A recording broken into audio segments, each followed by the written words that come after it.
Caritas ആശുപത്രിയുടെ സഹകരണത്തോടെ കുമളിയിൽ പ്രവർത്തിക്കുന്ന കെയർ ആൻഡ് ക്യൂവർ ആശുപത്രിയിൽ നവീകരിച്ച അത്യാധുനിക ലാബിന്റെ ഉദ്ഘാടനം നടന്നു. കുമളി പഞ്ചായത്ത് പ്രസിഡന്റ് എം വർഗീസ് ലാബിന്റെ ഉദ്ഘാടനം നിർവഹിച്ചു.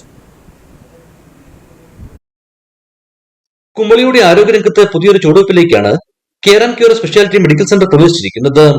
ആശുപത്രിയുടെ പ്രവർത്തനം ആരംഭിച്ച് ഒരു വർഷം പിന്നിട്ടതോടെ നവീകരിച്ച അത്യാധുനിക ലാബിന്റെ ഉദ്ഘാടനം കുമളി പഞ്ചായത്ത് പ്രസിഡന്റ് എം വർഗീസ് നിർവഹിച്ചു. ലാബിന്റെ ഔപചാരികമായ ഉദ്ഘാടനം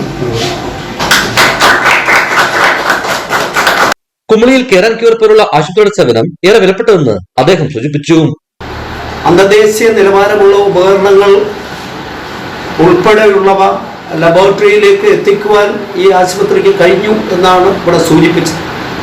തീർച്ചയായും ഈ രംഗത്തെ വലിയ നേട്ടമായിരിക്കും അതെന്നാണ് ഞാൻ കരുതുന്നു. ലാബിന്റെ മെഷീൻസിന്റെ പ്രവർത്തനങ്ങളെ പറ്റി medical director doctor nice Varghese വിശദീകരിച്ചു.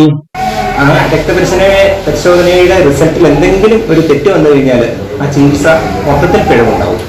ഒരു ഹോസ്പിറ്റലിനെ സംബന്ധിച്ചിടത്തോളം അതിന്റെ ഏറ്റവും ഇമ്പോർട്ടന്റ് പാർട്ട് എന്ന് പറഞ്ഞു കഴിഞ്ഞാൽ അവിടുത്തെ ലാബ്, അതുപോലെ റേഡിയോളജി ഡിപ്പാർട്ട്മെന്റ്, അത് ഇങ്ങനെയുള്ള അനുബന്ധമായ സംവിധാനങ്ങളാണ് ഒരു ആശുപത്രിയെ സംബന്ധിച്ചിടത്തോളം പേഷ്യന്റിന് പ്രോപ്പറായ ഒരു ട്രീറ്റ്മെന്റ് കൊടുക്കാൻ ഏറ്റവും ആവശ്യമാണ്.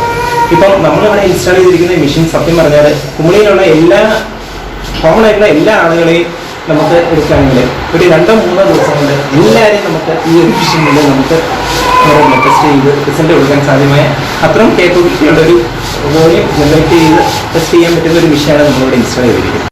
യോഗത്തിൽ medical director doctor John Mathew, panchayat അംഗങ്ങളായ ബിജു ദാനിയേൽ, ലീന മനോജ്, മുൻ പഞ്ചായത്ത് അംഗം നോളി ജോസഫ്, വോസാഡ് സംഘടനാ മാനേജർ ഫാദർ ജോസ് എന്നിവർ സംസാരിച്ചു. ഇടുക്കി വിഷൻ, കുമളി.